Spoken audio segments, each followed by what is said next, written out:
Bien, amados hermanos, feliz día del Señor.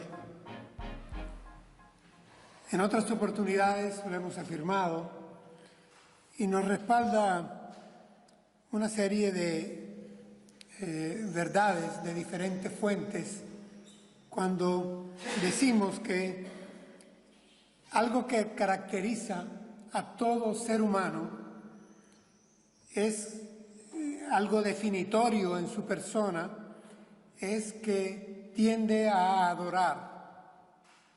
Es el homo adorans de que hablamos en teología.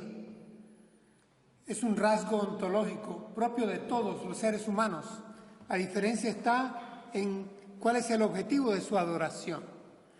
Hoy quisiera avanzar un poquito más sobre esto e hilar un poco más fino. La adoración implica alabanza.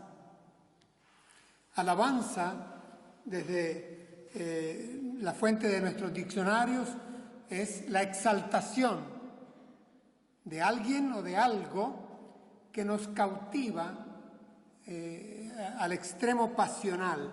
Es la exaltación, alabanza en exaltación, y lo vemos en todas las culturas. En nuestra civilización occidental, la alabanza la asociamos correctamente a la palabra, es decir, al lenguaje, a la palabra y a la música inclusive. Esto, hermanos, lo podemos ver cuando la alabanza se hace multitudinaria, se hace grupal, lo podemos ver en diferentes escenarios. En el escenario del deporte vemos alabanza, vemos gritos, música de miles de personas. En el escenario de la fe, de la religión, se da también. Nosotros en nuestros cultos rendimos alabanza, la verbalizamos y viene acompañada de música, la cantamos, o de música instrumental. Deporte, fe. ¿Qué tal la política? La política inspira en el hombre también alabanzas. Hay músicas, hay himnos que calan muy adentro de las pasiones políticas. Y sin decir, en el arte, y en el arte musical de los conciertos. Son conciertos con cantantes que son prácticamente idolatrados, piezas que hacen caer casi en el éxtasis a multitudes de diversos grupos etarios, de edades. Es un hecho que el hombre alaba y que la alabanza está asociada a la expresión del canto, de la música y de la palabra. Sin embargo, hoy a mí me llama la atención, y como miembro de iglesia y pastor, me llama la atención que existe una cierta se ve con cierto desprecio la adoración en el templo, en el culto. Los mismos creyentes tienden a ponerla en segundo grado de opciones prioritarias. Hay hasta cierta alergia, y no digamos en algunas confesiones de fe.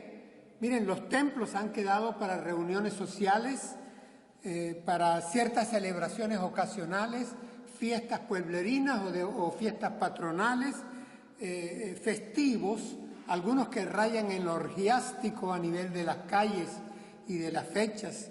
En muchos lugares los templos ya son lugar de turismo solamente o principalmente. Es la arquitectura religiosa que llama la atención porque por miles de años ha existido y provoca movimientos de multitudes a contemplar los templos, no a adorar en los templos, no a alabar en los templos, digo, a observar con cierta curiosidad histórica y con razones turísticas. Me llama la atención cómo la mayoría de los gobiernos hoy en día en Europa, gobiernos ateos, materialistas, progres, se nutren de este tipo de turismo religioso que visita templos para observarlos como maravillas arquitectónicas. Y los gobiernos se nutren de ese turismo que tiene una alta vertiente religiosa templaria, en donde tiempos atrás, siglos atrás o miles de años atrás había alabanza cúltica religiosa. Esta es una verdad, y para jugar con palabras, del tamaño de un templo. No va a ser esta una exposición temática sobre la alabanza, pero sí quiero que, tomando un pasaje bíblico, un salmo, observemos elementos que en ese salmo se precisan sobre la alabanza del pueblo de Dios. Elementos que caracterizan la alabanza del pueblo de Dios, elementos que deben estar presentes, según la palabra de Dios, cuando el pueblo de Dios alaba en congregación. Voy a leer para ustedes el Salmo 100, una de las piezas, uno de los himnos del Salterio judeocristiano. Salmo 100, Reina Valera 2015, leo. Canten alegres al Señor, habitantes de toda la tierra. Sirvan al Señor con alegría. Vengan ante su presencia con regocijo. Reconozcan que el Señor es Dios. Él nos hizo y no nosotros a nosotros mismos. Pueblo suyo somos y ovejas de su prado. Entren por sus puertas con acción de gracias, por sus atrios con alabanza. Denle gracias. Bendigan su nombre, porque el Señor es bueno.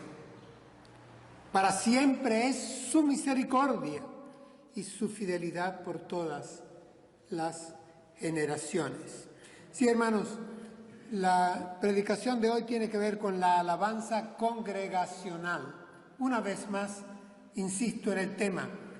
Tiene que ver, por lo tanto, y no lo escondo, con la asistencia del creyente al culto congregacional en el templo. El salmo que he leído es un salmo eminentemente procesional. Así se le califica cuando los eruditos estudian los salmos. Este es un salmo de muchos, un salmo procesional. Y está cargado, lleno de imperativos. La mayoría de los verbos son imperativos, son órdenes, no sugerencias. Es un salmo que está cargado de entusiasmo, rebosa la alegría, el regocijo, el entusiasmo. Es un salmo que, por lo tanto, va de frente a cuestionar esa tendencia eclesial moderna en la cristiandad, inclusive la cristiandad evangélica, esa tendencia al aislacionismo. Yo alabo en mi casa. Esa tendencia al turismo eclesial. Este domingo visito una iglesia, un templo. Dentro de un par de domingos visitaré otro a ver qué hay, cómo es. Es un espíritu de curiosidad turística religiosa. Este salmo va a cuestionar los calendarismos.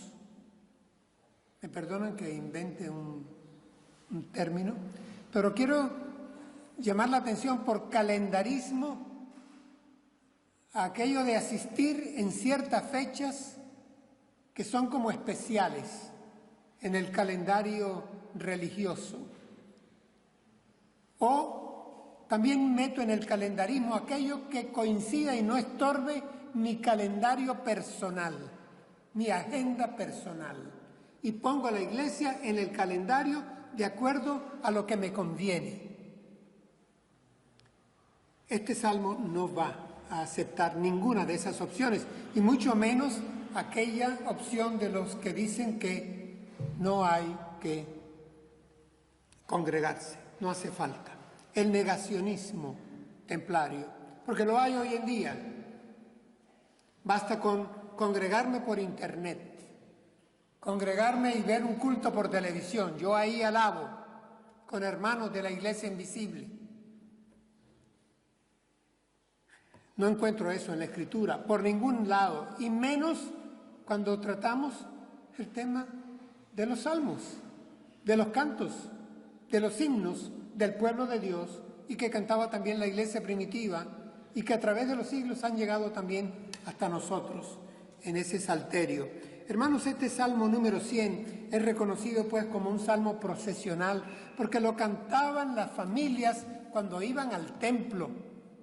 En las calles, en los caminitos, iban cantando, porque iban contentos al templo, las familias, los vecinos.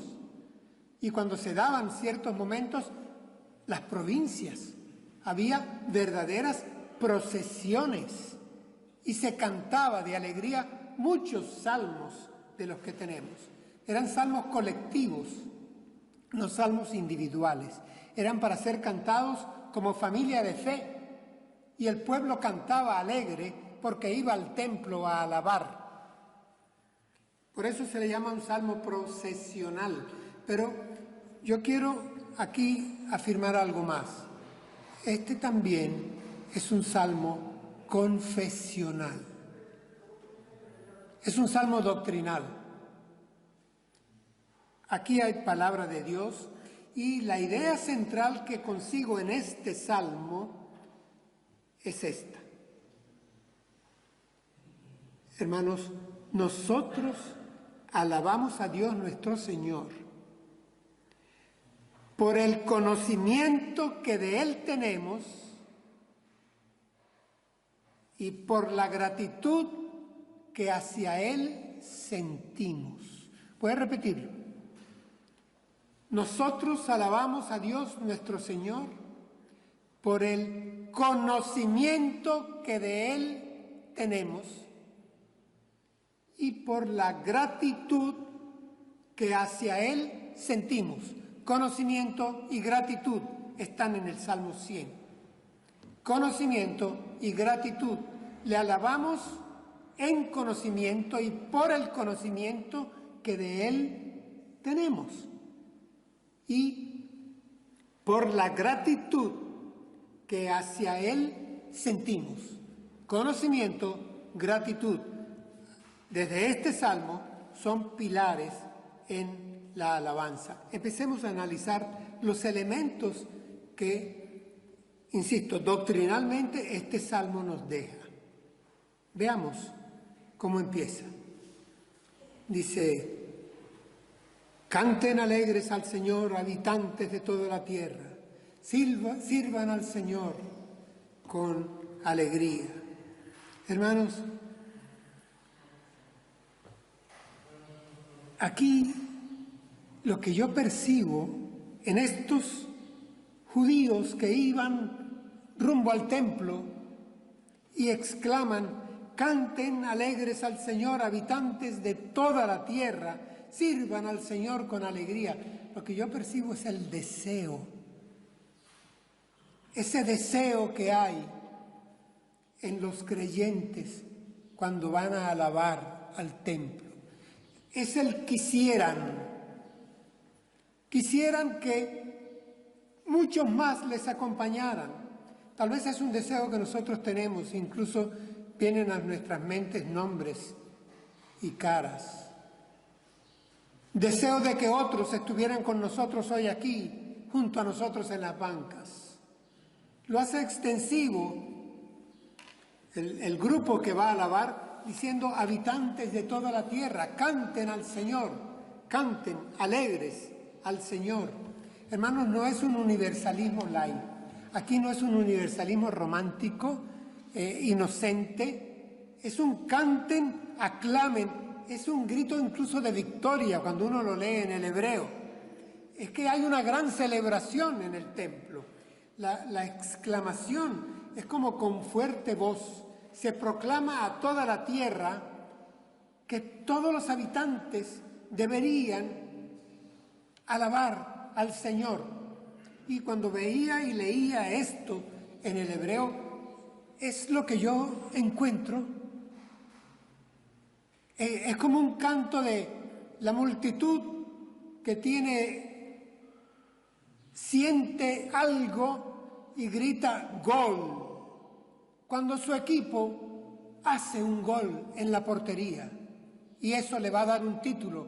Es una exclamación de canten con esa alegría de quien tiene una victoria, canten todos al Señor. Evidentemente el pueblo de Israel era consciente de que estaba rodeado de pueblos paganos, idólatras, que no alababan a Yahvé, al Señor, al Dios creador. Y sin embargo, el deseo en el corazón de los que alaban es: quisiera que todos cantaran y alabaran conmigo al Señor, que cantaran gol, no por mi deseo, es por lo que Él ha hecho. Él ha hecho. Es por lo que Él ha hecho. Hermanos, llegan al extremo estos hermanos que cantan así, que no solo desea que junto a ellos se una todos los habitantes de la tierra y canten con ellos, alaben con ellos, sino que dice y que les sirvan. El verbo en hebreo es abad, de ahí viene el término abad y abadía. Es un servicio cultico, es un servicio, pero noten, hermanos, que aquí se repite 2 veces un vocablo que es importante: con alegría, con alegría. Cantad alegres a Dios, habitantes de toda la tierra, dice Reina Valera 60, con alegría, con regocijo. Leo para simplemente respaldar la misma idea, Salmo 117, dice: alaben al Señor, naciones todas, pueblos todos, alabadle. No lo sabemos de memoria, ¿cierto? Alaben al Señor, naciones todas, pueblos todos, alabadle. Es una inocentada. Las naciones no alaban al Señor, ni hoy en día ni antes. Y los pueblos todos tampoco. Pero es que sale del corazón de los creyentes que alaban el deseo, y así lo llamo, de que todos hicieran lo mismo, que alabaran al Señor, que cantaran al Señor. Aquí esto tiene un alto valor, porque, hermanos, el pueblo de Israel tenía muy clara la idea central de que era un pueblo escogido. Y él aquí en el canto, al ir al templo, el pueblo superaba, iba más allá de la predilección étnica. El Dios que los había escogido y los había formado desde Abraham, Isaac y Jacob, sin embargo, en su gracia universal, les invitaba de corazón a que sintieran que toda la humanidad, todos los pueblos, todas las lenguas, razas, naciones, debían unirse a ellos en alabanza. Superaban la predilección étnica de que eran objeto. Que toda la tierra alabe al Señor. A otro salmo dice: todo lo que respira alabe a Jehová, Reina Valera 60. Era el sentir, el deseo que había en los que alababan. Que haya ese deseo en nosotros también. Que haya ese deseo. ¿Cómo continúa el salmo? Avanza y dice: que haya ese deseo, pero que lo expresen y que lo hagan. ¿Cómo? Dice: vengan ante su presencia con regocijo. Vengan ante su presencia con regocijo. Hermanos, es una invitación directa a otros, casi en grado imperativo, Vengan, es casi una orden. Reina Valera dice en su versión 60, venid. Esa es una orden. Venid ante su presencia. El pueblo estaba tan convencido, el pueblo de Dios, que sentía el deseo de que los demás se unieran y casi que les daba la orden: vengan, vengan ante su presencia. Es la convocatoria. Cuando nosotros alabamos, nosotros invitamos a otros. debemos invitar a otros.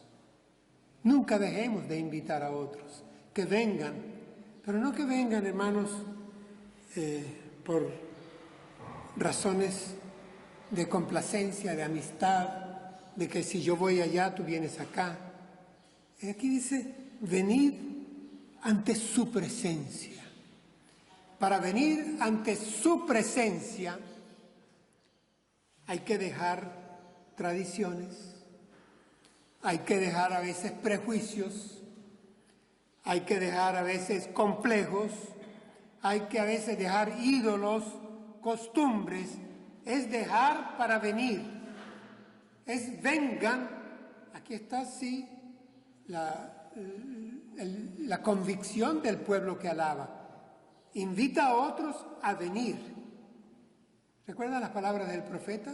Dios le dice al profeta que se convenzan ellos, que se conviertan ellos a ti, que vengan ante la presencia de Dios. Esto es darle prioridad.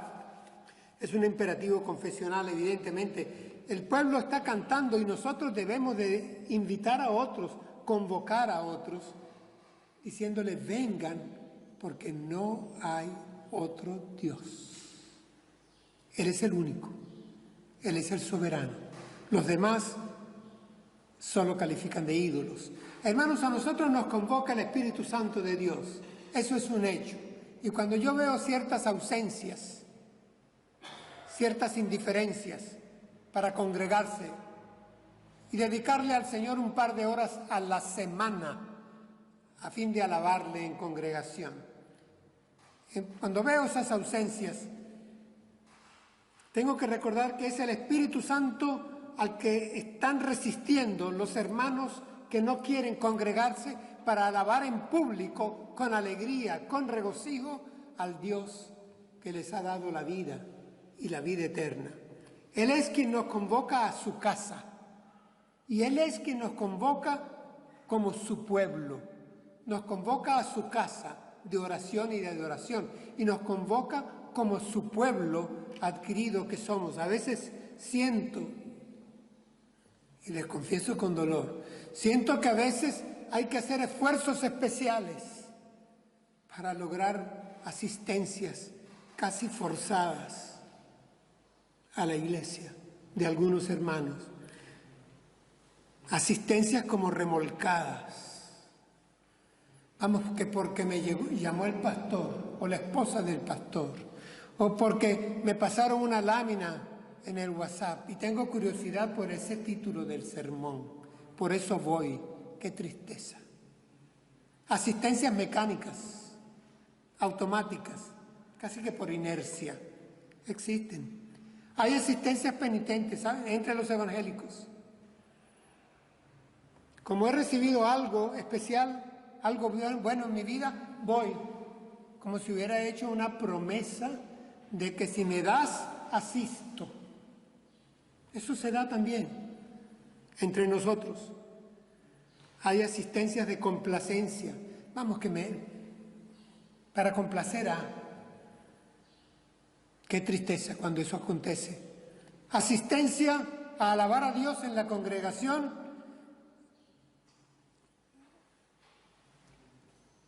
Y lo que falta, hermanos, es acá. Vengan ante su presencia. ¿Cómo? Con regocijo. Aquí dice que asistamos con regocijo, porque es ante su presencia.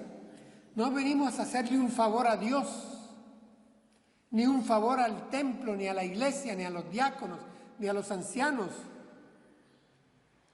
Nosotros por venir, hermanos, no debemos recibir las gracias. Debemos de venir a dar gracias a Dios.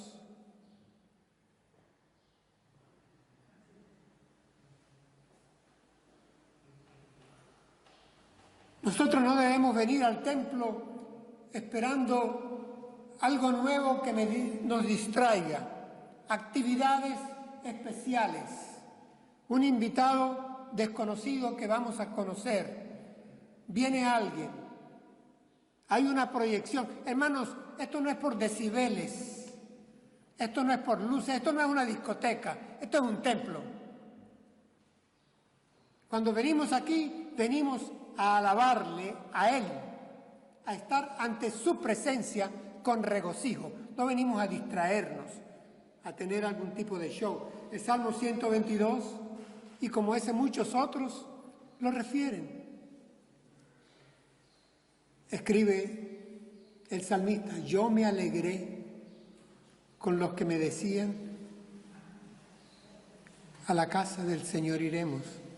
La versión que tengo acá, vayamos a la casa del Señor. Yo me alegré con los que me decían, vayamos a la casa del Señor. No me sentí remolcado, no me sentí que estaba haciendo un sacrificio especial. No era para encontrarme con alguien que hace tiempo que no veo, no era para calmar mi conciencia. No, hermanos, yo me alegré, mi espíritu se alegró con otros que alegres me decían, vamos juntos a la casa del Señor. De eso trata el Salmo.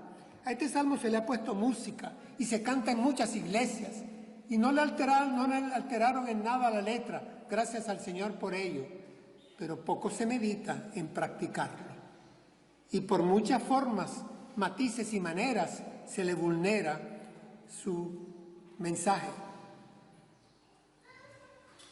Llegamos al centro del sermón.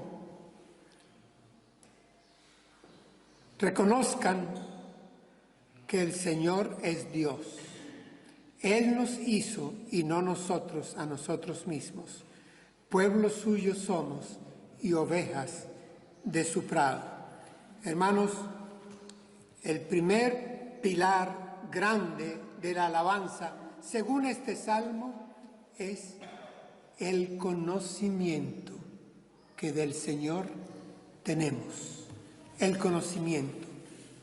Al alabarle lo hacemos desde el conocimiento. Por eso aquí dice reconozcan.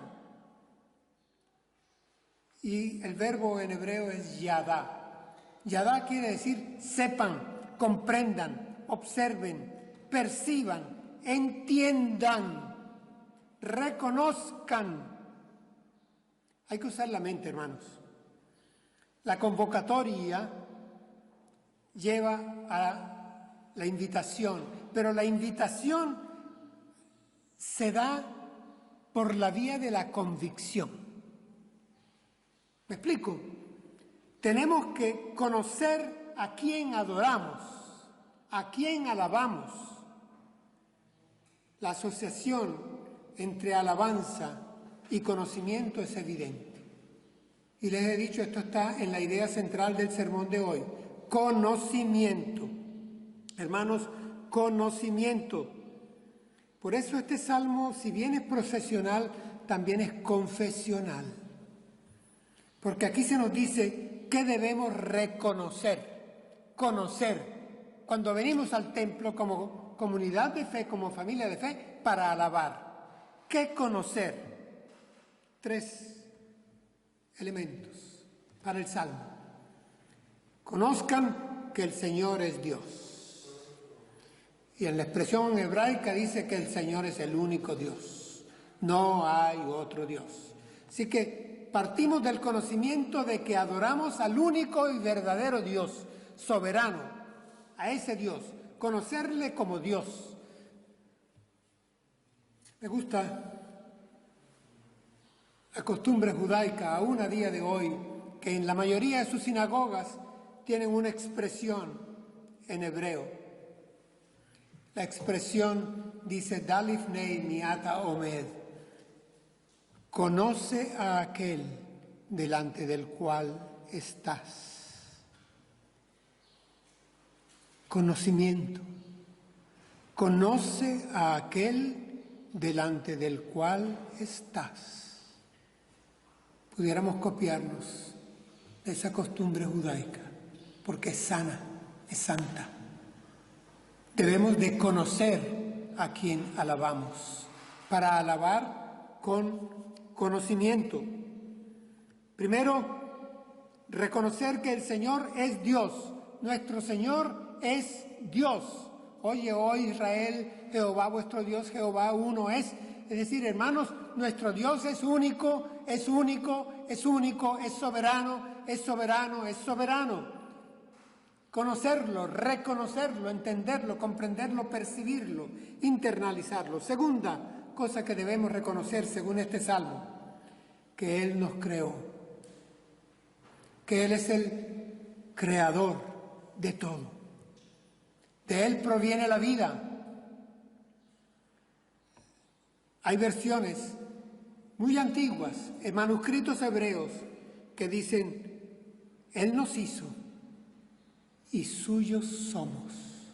No dice, como nuestras versiones en español, y no nosotros a nosotros mismos. Es obvio, Él nos hizo, nosotros a nosotros mismos no. Pero es que lo que agrega, lo que implica Él nos hizo, Él es nuestro creador, es que Él es nuestro dueño. Y esto tenemos que reconocerlo. Somos propiedad de Dios. Reconocer que Él nos creó. Esta es la dimensión global, tal vez un tanto todavía como que lejana. Bueno, el Salmo se encarga de exigirnos que reconozcamos, los que le alabamos, reconozcamos un tercer elemento. ¿Sabes qué tenemos que reconocer?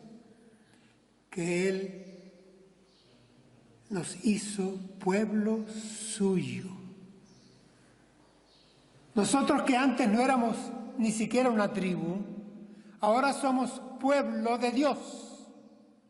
Y esta es razón de alabanza, porque esto se hace por gracia. Dios en su gracia decidió que tú y yo fuéramos parte del pueblo de Dios. Pueblo suyo somos, por eso le alabamos, porque nos escogió en su gracia, sin merecerlo nosotros. Nos juntó como familia de pueblo. No somos hechura nuestra, al contrario, aquí agrega algo precioso. Y como somos pueblo suyo, hay un plus. Dice, somos ovejas de su prado. Él es nuestro cuidador, nuestro pastor, y Él nos provee. Razón de alabanza, el reconocimiento de que Él es Dios. Reconocimiento de que Él es el creador, la fuente de la vida de todos, pero también un reconocimiento muy especial. Él nos escogió como pueblo suyo, como familia suya. Somos pueblo suyo. Él nos construyó. Esa es la dimensión eclesial. Dios es constructor de su pueblo. Le decía, hermanos, este es un salmo procesional, sí, pero es un salmo muy confesional. Nosotros confesamos al alabarle que Él es el único Dios. Confesamos que Él es el Dios creador de todo el universo, que de Él proviene la vida, y confesamos que Él es nuestro recreador, que nos ha hecho nacer de nuevo, que nos ha hecho familia nueva, pueblo nuevo, nación santa, escogida de Dios. Nos ha traído del reino de las tinieblas al reino de su luz admirable. Antes no éramos ni pueblo y ahora somos pueblo de Dios. Antes nadie nos tenía misericordia y ahora es Dios mismo quien nos tiene misericordia, para alabarle, para alabarle. Conocer esto, reconocerlo.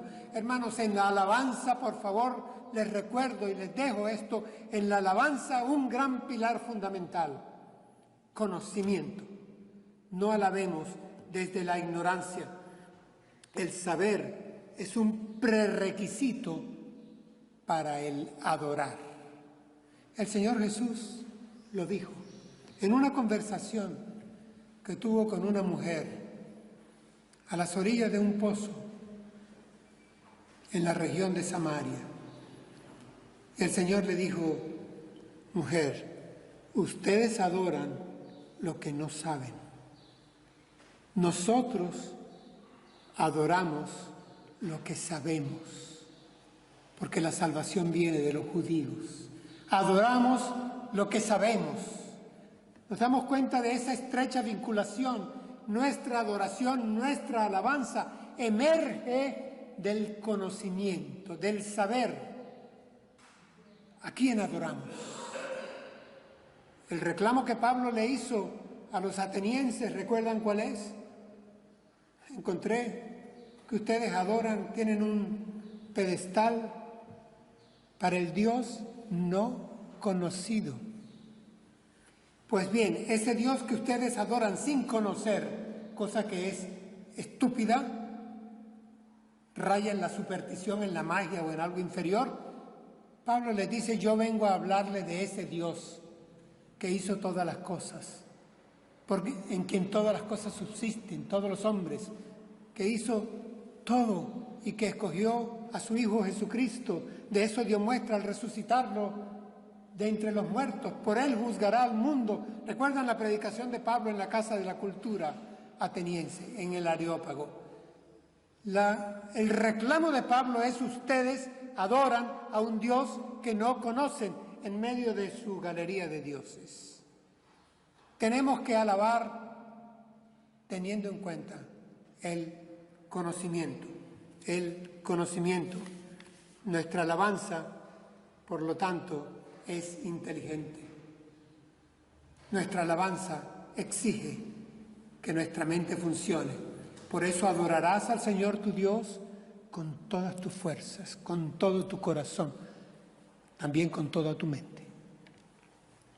Ahí va involucrada conocimiento y alabanza. Entramos al segundo pilar de la alabanza, que está en este salmo.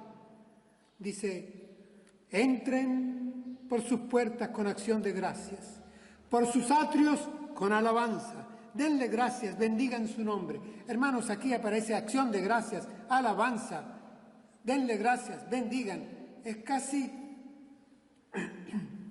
una redundancia musical cuando la han analizado los que de música saben. Dice que hay una especie de cacofonía en la letra, hay una repetición, y la repetición es interesada. Hay un énfasis, hermanos, aquí especial, y es que el segundo pilar de la alabanza es la gratitud que tenemos, que sentimos hacia Él. Si el primer pilar, según este salmo, era el conocimiento que de Él tenemos, el segundo pilar de nuestra alabanza es la gratitud que hacia Él sentimos. Por eso aquí se repite con acción de gracias, con alabanza, denle gracias, bendigan. Una exageración redundante, no, hermanos, es que en nuestros corazones al alabar debe predominar la gratitud. Qué precioso cuando en nuestra oración congregacional, hoy nuestra hermana abundaba era en gracias, gracias, acción de gracias a Dios nuestro Padre Celestial. Porque aquí venimos a dar gracias, en gratitud, en gratitud, en gratitud, hermanos. Después del Calvario, nuestra gratitud debe de sobrepasar los límites. Y lo voy a decir de esta manera: donde abundó la gracia, debe sobreabundar la alabanza. Y para con nosotros ha abundado la gracia, gracia, gracia y más gracia, pues que sobreabunde la alabanza. Noten que la letra es progresiva, dice: entren por sus puertas, pero avanza, luego dice: por sus atrios, es decir, que no cese, que continúe, que sea progresiva la alabanza. Pasen por sus atrios, entren por sus puertas, pero que continúe siempre, siempre la alabanza. El Salmo 50, vuelvo a apoyarme en otro salmo de muchos que hay. Escribe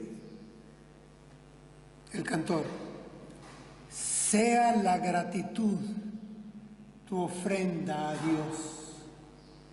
Cumple al Altísimo tus promesas. Salmo 50, 14. Sea la gratitud tu ofrenda a Dios. Gratitud. Cuando el apóstol Pablo escribe aquella carta, tremenda carta doctrinal, enorme, a la iglesia en Roma, comienza precisando cuál ha sido el problema del Homo sapiens sapiens, que debía ser no solo Homo habilis, sino Homo adorans. Dice: lo que se puede conocer de Dios les es manifiesto, pero no han reconocido a Dios, ni le han dado gracias. No lo han reconocido, no le han dado gracias. ¿Y terminaron qué? Adorando a las criaturas y no al Creador. que es quien merece la alabanza por siempre. Alabanza, conocimiento, gratitud, están siempre presentes, hermanos. El corazón del creyente es un corazón agradecido. Y nuestros corazones están hoy acá porque son corazones agradecidos, los que tenemos en el pecho. El corazón del no creyente da tristeza, pero es un corazón envanecido. El apóstol Pablo en esa misma carta viene a agregar pocas líneas después: su necio corazón los ha dejado en la oscuridad. El corazón del creyente es un corazón agradecido. Y nosotros, hermanos, somos una comunidad de agradecidos. Y lo que nos reúne los domingos acá, en congregación, es el conocimiento y la gratitud. ¿Cómo concluye el Salmo? ¿Cómo concluye nuestra predicación? Con una palabra que vuelve a apelar a la lógica, al entendimiento. Dice, porque hay razones para alabar. Y esto es el final, el cierre del sermón, las razones de la alabanza. Tenemos razones, hermanos, para alabarle. Y según este salmo, solo según este salmo, he advertido que este salmo no agota el tema de la alabanza, lejos está, pero dice, ¿por qué debemos alabarle? Y pone 3 razones. Porque el Señor es bueno. Porque el Señor es misericordioso. Porque el Señor es fiel.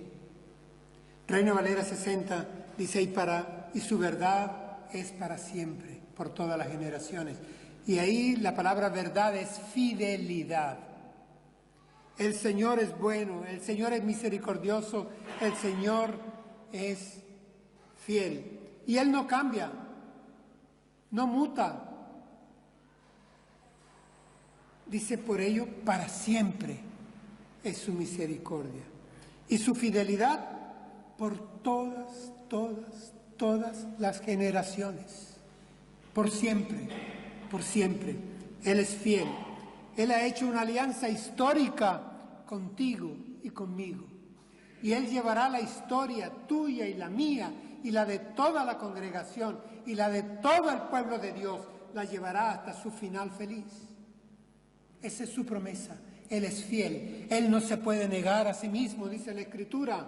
Si aún nosotros falláremos y fuéramos infieles, Él permanece fiel a su nombre, por amor a su nombre, a su identidad. Venimos ante su presencia con regocijo. Hay razones, y esto va más de una teología, va más de una teogonía.